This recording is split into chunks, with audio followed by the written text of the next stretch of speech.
మంగళగిరి నియోజకవర్గ బిఎల్ఏలందరికీ కూడా నా నమస్కారం. నేను దొంతిరెడ్డి రామకృష్ణారెడ్డి, పిఓసి మెంబర్, మంగళగిరి నియోజకవర్గం. ఇప్పటికి కూడా కొన్ని ప్రాంతాల్లో మనకి ఫామ్ అనేది నింపటంలో కొంత గందరగోళ పరిస్థితులు ఉంటున్నాయి. అందుకోసమని ఈ వీడియో ద్వారా మీకు మెయిన్గా నేను చెప్పదలుచుకునేది ఏంటంటే, ఒక ఫామ్ని ఎలా పూర్తి చేస్తాము. 2 ఫామ్స్ ఇస్తున్నారు మనం. ఆ 2 ఫామ్స్లో ఇక ఫామ్ ఇలా ఉంటుంది. ఈ ఫామ్లో ఇటు సైడ్ నేమ్ ఫిల్ చేయాలి, ఇటు సైడ్ నేమ్ ఫిల్ చేయాలి. దీంట్లో 2002 ఓటర్ జాబితాలో ఓటర్గా నమోదై ఉంటే, అంటే పోయిన సర్ ప్రోగ్రాంలో 2002 ఓటర్ లిస్టులో అతని పేరు ఉంటే, ఓటర్ పేరు ఉంటే, ఇక్కడ ఆ ఓటర్ డీటెయిల్స్ మెన్షన్ చేయాలి. ఆ ఓటర్ పేరు, ఆ ఐడి నెంబరు, వాళ్ళ ఫాదర్ పేరు, తండ్రి పేరు, ఇవన్నీ కూడా ఇక్కడ మెన్షన్ చేయాలి. ఇలా చేసిన తర్వాత ఈ కాలంలో ఓటర్గా ఉంటే 2002 లిస్టులో ఓటర్గా ఉంటే వాళ్ళు తప్పకుండా అందరూ ఫామ్ ఫిల్ చేయాలి. నా ఓటు ఉంది కదా, ఈ ఫామ్ ఇవ్వాల్సిన అవసరం లేదు అని ఏ ఓటరు భావించడానికి వీల్లేదు. మీరు చెప్పండి యాజ్ ఎ బిఎల్ఎస్గా ప్రతి ఒక్క ఓటర్ కూడా ఫామ్ నింపాల్సిందే ఖచ్చితంగా. దాంట్లో భాగంగా ఇటు సైడ్ మీరు కనుక 2002 ఓటర్ లిస్టులో ఉంటే ఇది ఫిల్ చేయండి.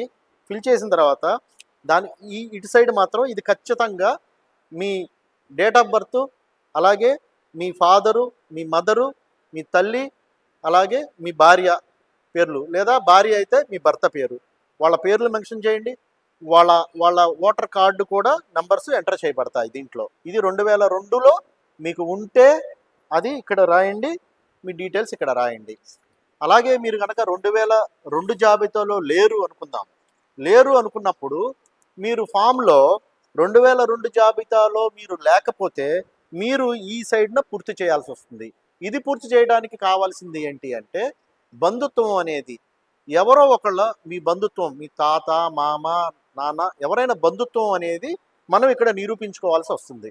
మీ బంధువులది ఎవరైనా ఉంటే గనక ఆ బంధుత్వం అనేది మెన్షన్ చేస్తూ ఫస్ట్ కాలంలో ఈ క్యాండిడేట్ ఎవరనేది ఆయన పేరు రాయాలి. అంటే ఓటర్ పేరు ఇక్కడ వస్తుంది. ఆ తర్వాత బంధుత్వం పేర్లన్నీ కూడా రాయాల్సి ఉంటుంది. ఆ బంధుత్వం ఎవరైతే అతను తాతో, అమ్మ, నాయనమ్మో ఎవరైనా అయితే వాళ్ళకి సంబంధించిన డీటెయిల్స్ అన్నీ ఇక్కడ మెన్షన్ చేయాల్సి వస్తుంది. వాళ్ళ డేట్ ఆఫ్ బర్త్ అన్నీ కూడా. ఈ బంధుత్వం నిరూపించుకొని ఈ మన ఓటర్ని మనం నమోదు చేసుకోవచ్చు. ఫర్ సపోజ్ మనకి బంధుత్వము లేకపోతే గనక, ఏ విధమైన ఇది లేకపోతే మీరు అయినా కూడా ఓటర్ నమోదు చేసుకోవచ్చు. వాళ్ళ పేర్లు రాసిన తర్వాత మీకు 13 రకాల ఐడి కార్డులు ఉన్నాయి. దాంట్లో ముఖ్యమైన ఐడి కార్డులు ఆధార్ కార్డు ఉంది.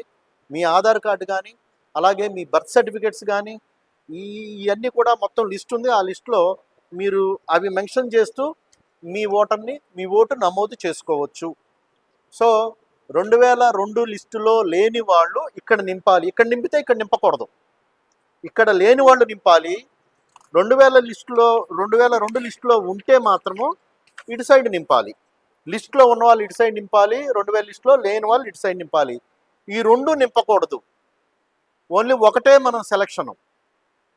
అలాగే మనకిచ్చినటువంటి యాప్లో 2002 లిస్టు కంటే ముందు ఉన్న లిస్టు కూడా మన యాప్లో మన పార్టీ ప్రొవైడ్ చేసింది.